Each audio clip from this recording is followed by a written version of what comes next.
This meeting is being recorded. Okay, so I think just about everybody knows how I feel about Israel. And just kind of as a little, well, let's call it spoiler alert, let's call it full disclosure. Some people may be offended by what I'm about to say. So I've had people walk out of my sermons. This is going to be a little rough. So I just want to let people know that. If anybody wants to leave, okay? All right, so you're hearing a little bit about the way I feel right now. So I assume everybody that's here wants to hear this. At least wants to hear. Okay. So I saw a news talk show last week, and you had a couple of people on. And I'm sure most of you have heard that earlier in the week, the Senate was deliberating on a resolution. Well, the Senate and Congress Senate was deliberating on a resolution whether or not to give Israel additional armaments. And there was a great majority of a certain party that voted against it. Since they don't invite me to that program, and newspapers have not invited me to write editorials, I'm going to rebut that right here, right now. The question was, why is the United States arming Israel? Why are we giving them arms to fight a war that, well, admittedly, most of America does not want? Okay, fair enough. Some of the people, the two people that were on the particular talk show, one of whom is Jewish, said that Israel should A, pay for their own armaments. They should get no special treatment from the United States. They are a wealthy country, they're doing well. So why should we give them special status? They should get the same treatment that countries like Great Britain, France, Germany, Japan, South Korea get. And in fact, a lot of those countries seems to be against the United States helping Israel fight its battles. Okay, so here's kind of my rebuttal. First of all, Great Britain, France, Germany, Japan, South Korea do not have people going around saying, let's destroy Great Britain. France does not have a right to exist. Germany should not be allowed to continue.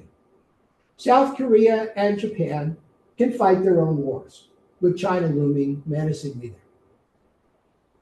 Those countries also do not have countries that have pledged in their charters and in their constitutions to wipe Israel out.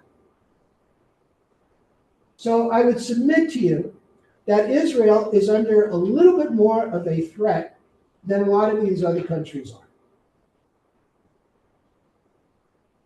These countries do not have people amassing in the streets of our major cities, burning Israeli flags, saying Zionists, and the word Zionist means somebody who supports the state of Israel, that thinks Israel should continue. They don't have that. You don't have people marching saying death to Spain, or death to Morocco, or death to South Africa. Israel seems to be alone in the hatred that we are facing. And it's not just people speaking, but there are people going around and facing synagogues, attacking Jews. If I were to walk around in New York City like this, which I do out here, chances are somebody would at least say something, if not try to attack me. If I walked around like this on a college campus with my tassels, my tzitzit hanging out, with a yarmulke, I would be stopped and told to leave the college campus. If I was a student on some of these college campuses, and by the way, whatever you think Israel is doing or not doing, these are Americans that are Jewish. They did not serve in the Israeli Defense Forces. Most of them didn't even serve in the American armed forces. And yet, they are being attacked and blamed by people that may not even be in this country legally. So let's go back to the topic. Why does Israel need special treatment? Israel is fighting for its life. Now, I'm not going to get into the right or wrong of the Iran war because I believe that's kind of a political statement. I have my feelings, and I'm sure all of you do too. All of you too. And I do my best not to discuss political issues in a political way. I think Congress needs a special designated, let's call him limit keeper. And I believe that in Congress, when somebody starts using vulgarity, they need to go to timeout. The same way an 8-year-old would go to timeout. That's about as far as political I get. But when it comes to Israel, it's not just a political issue. The IHRC, the International Holocaust Remembrance Committee, has developed a definition of anti-Semitism, which is absurd. Nobody has developed an anti-Black parameters. Nobody has developed an anti-Hispanic definition. They don't need to. There are certain, or an anti-gay. Nobody has developed that because there's no need to. For some reason with Jews, there needs to be. Now, if you notice, I have transitioned and segued from Israel to Jews because most people in the world don't see a difference, whether you're Jewish or whether you're an Israeli. They don't see a difference. It's the same thing to them. Now, we know realistically that there are some Jews that do not support Israel. Okay? I can discuss that, but you would call a meeting of the board and I would be fired tomorrow if I discussed how I feel about these people. How are you Jewish and at the end of Yom Kippur say next year in Jerusalem? I was here the day that the sisterhood had their Seder that Sunday, and at the end of the Seder they were singing Shana Haba Yerushalayim, next year in Jerusalem. How are you Jewish and you can sing that and not believe in Israel? I don't get it. What am I missing here? Okay, so these are basically my rebuttals. If I was on that panel with somebody Jewish or somebody of a certain party, no, either party, it goes both ways, it really does, or any party. There are parties that are not to the mean, that are fringe parties that feel the same way. I would question them right then and there, which of course is why they wouldn't want me on that panel. Because to me, it's reality. How do you sit there and lump Israel in with all of the rest of the allies? You can't. You don't. If you ask an Israeli, I'm going to put it this way. If you ask somebody in Israel why they're fighting Iran, their answer is going to be very simple.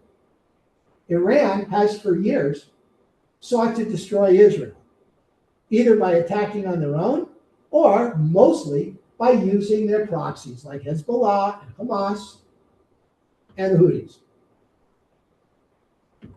It's a fact. They've admitted it. They've stated it openly. I'm not making this up. It's not a conspiracy theory. It's the way it is.